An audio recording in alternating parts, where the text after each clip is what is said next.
Welcome to another episode of Blue Monkey Garage. We are still working on the Jeep. This is video 3. So today we're gonna remove the alternator. So basically, you have the timing belt, not the timing belt, but you know, the belt over here, the serpentine belt. It goes down to the crank pulley right there. Pretty straightforward how it runs. I don't really need to take a picture of that. Pretty simple how this one goes, kind of self-explanatory. So, like I said, I'm gonna try to take off the alternator today. It should be pretty simple. Trying to look, there's just a bolt there. I don't know if it's just one big bolt that goes through. I don't know if I gotta get a wrench back there or not, but basically we're gonna take off the alternator. That's pretty simple. Like I said, I'm gonna try to take off this bracket that's actually bolted on, what the alternator is bolted onto. That I believe is, if you wanted to ever in the future put an air conditioner compressor on there, if you wanted AC for your Jeep. And then that will hopefully free up the space on this side of the motor. I mean, we have some more connections down there. Looks like, you know, for this distributor and the spark plugs. So I'll kind of start taking those off too and just labeling them and making sure everything's in order. But that should be fairly it. And then I think if we get that off today, fairly easy. We might have time to attack this side. This is the only thing that I think I'm gonna have trouble with personally myself, is this power steering pump. I want to get oil everywhere, so I'm trying to figure out if there's an easy way of taking it out without having to make a mess or have oil go everywhere. So I'm going to do some research on that end, but that's probably going to be step, what is this, video 3? So that might be 3 and 4 right here is on this side of the motor. And then once everything is kind of freed up, just take off the brackets, take off the exhaust manifold, the intake manifold, and then that should be it. I mean, that's pretty much going to be everything. And then we're going to take the bolts off the transmission. So probably going to have to go underneath the car for that. Probably can't reach in over here. So probably just jump underneath the car. That'll be the very last step.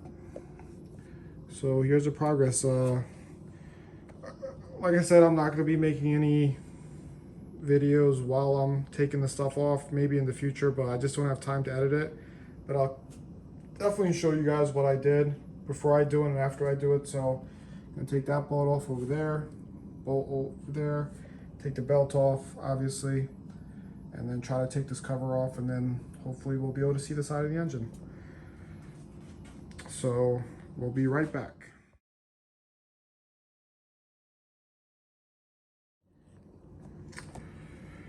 Okay guys, alternator is off. Pretty self-explanatory. It was don't hold me to it, but it was a 15 millimeter. I used my impact gun. I don't know if I should be using it or not. Maybe I should have just kind of used a breaker bar to kind of break them loose first. But I have the impact set, so they're pretty on there, pretty tight. So I had it on a low thing. I'm not really tightening it, so just a breakaway force. 15 millimeter, this one. There was a bolt in the back. Got a 15 millimeter bolt in the back, so just put the wrench in there. Pretty much came out. The bottom one just bolts on. There was no bolt in the back. I'm hoping there wasn't, honestly. Actually, let me double check that.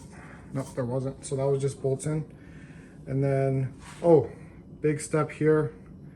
Rookie mistake. Like I said, it's my first time. Before I even should have actually started pulling this engine out, should have disconnected that battery. Completely forgot, but then I remembered when I was taking the alternator off, I did disconnect it before, but make sure you disconnect your battery anytime you're doing anything electrical with the car, anything. In the beginning, I only did like the radiator and stuff, so it was not that big of a deal. But anytime you are working on any other car in the engine bay, radiator, anything, just disconnect your battery just in case maybe there's a ground somewhere, just to be safe so you don't mess something up. So that was definitely a rookie mistake, because I was just about to start taking that alternator off, and then I remembered Oh shit, the battery's still connected. So it could have sparked because that thing is going to be live. That main wire that comes to the alternator, which is this guy right here. And then you got this guy right here, which is a lot of connections. There's one there, one there. And then what I typically like to do is, like I said, use a cardboard method. But for this, like stuff like this, just put all the bolts right back on. So pretty much 10 millimeter, 10 millimeter. This was like 9 and 8. I don't know why they were separate. Maybe so they don't get confused.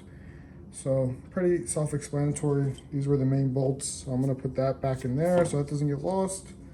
And then I'll probably just kind of have that inside of there. Hopefully it won't get lost. But I'll put that in there, hold that one up. So pretty good so far. Next is this bracket. So I'm gonna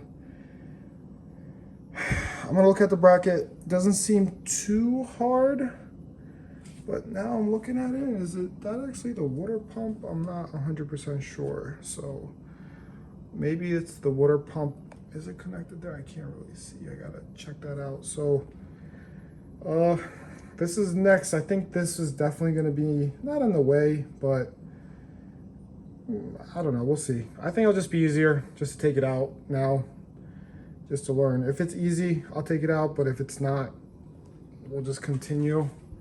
So like I said, the next step, if I'm gonna look over as soon as I stop recording this to see if it's easy. And then the next step would be definitely on this side. So once we get this side off, I'll label everything. This stuff, I was gonna label it. Normally what you wanna do is take pictures and stuff, but like I said, most of this stuff is self-explanatory. Like this obviously is gonna be for the alternator, but maybe like connections like over here, I'll put like, you know, trick that I do is, so if I take this plug out right here, right, I'll get tape, I'll tape around that and I'll put A, and then on the male housing or whatever you wanna call a female, and then on the other side, I'll put A2. So when I'm putting the engine back together, I know A goes to A, and I'll just go down the alphabet, B, B, C, C, D, D. So that's like a trick that I use. So anything I disconnect, that's what I typically like to do. But most of the stuff that I took out right now is just self-explanatory. I mean, there's nothing that's gonna really throw me off and where I'm gonna be like, where does that connect to? Maybe over here is when I'm doing the power steering pump, but that was pretty much it, guys. Took that out. Now you can see we have straight access to that motor mount right there. So should be pretty easy. Looks like it's just one big bolt. Pull that sucker out, and then this is the next step right here. Took about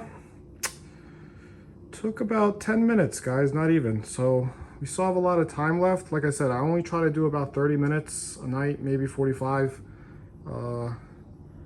Pretty easy. So this side's pretty much done. I mean, we're making progress. We can see the motor mount. It's good. A couple connections over there. And then we're gonna mess with this side. Oof, this is a lot of work, but this side looks a little tricky, but it really isn't. I mean, all you pretty much have to do is gonna have to disconnect this power steering pump and exhaust manifold, which I'm just praying to God that nothing snaps. If it does snap, as long as it comes out, it's fine, but it's just gonna be a pain if it does snap into the block and I can't pull the manifold off or something, because then I might have to honestly just cut the exhaust pipe and just pull everything out with it. But we'll see. I might just do that, but I think from what I can see, you have to take the intake off to get the manifold off. Looks really tight in there to not do that, but we'll see. That was about it, guys. Just whatever tools you have. Like I said, kind of have a mess over here today, but when you're working by yourself, at least you know where all your tools are at. Everything's here in this corner. Nothing should have left. And then we'll go from there. So we're making progress. So this is gonna be part 2. I mean, wait, this was part 3, so this is gonna be part 4 is this side. So hopefully tomorrow night, or next time, if I do have time tomorrow night, I will take off this power steering pump. I'm gonna do some research into it first because like I said, I never really took any of this out. If there's gonna be oil in there, I wanna definitely get that out first, or drain it, or siphon it, do some way to the point where I'm not gonna get oil everywhere, because you got a bunch of hoses running over there to the steering box. So we'll see. So pretty self-explanatory. Motor mount is right there, so now I can get to that motor mount. Obviously this motor mount probably can get to it, but it's going to be really tight. The steering box is in the way as well. And that's actually another good thing. I don't know if I gotta take the steering, maybe not, but I think once I clear this side out, this will be good. So next video, guys, we will be doing this side of the engine. So tonight we did that, all clear. Just some wired connections, but I want to just keep everything connected for now and just use all the wires. That's going to be like the very last step, is just taking all the wire connections off. I just want to get all the bolts off. So wired stuff's easy, just pull them out, label them up, and you're good. And like I said, guys, before you even start, rookie mistake, disconnect your battery 100%. It just hit me when I was starting doing electrical, because I actually one time changed an alternator without disconnecting the battery. And I was like, why is this thing sparking? And obviously it's because it saw its juice. So that battery's actually kind of looks shot. So we might need to put a new battery in it. Who knows? But this whole engine bay is going to get detailed once the engine's out. It's my little brother's Jeep. So that's going to be his job. I'm going to tell him just toothbrush, whatever, just go easy. Don't mess anything up. And we're going to clean it out. But progress, guys. Definitely making progress. Got this sucker out. And we'll go from there. And that should be it for tonight. Like I said, we're gonna do that next side next, and we'll be good. See you guys next time.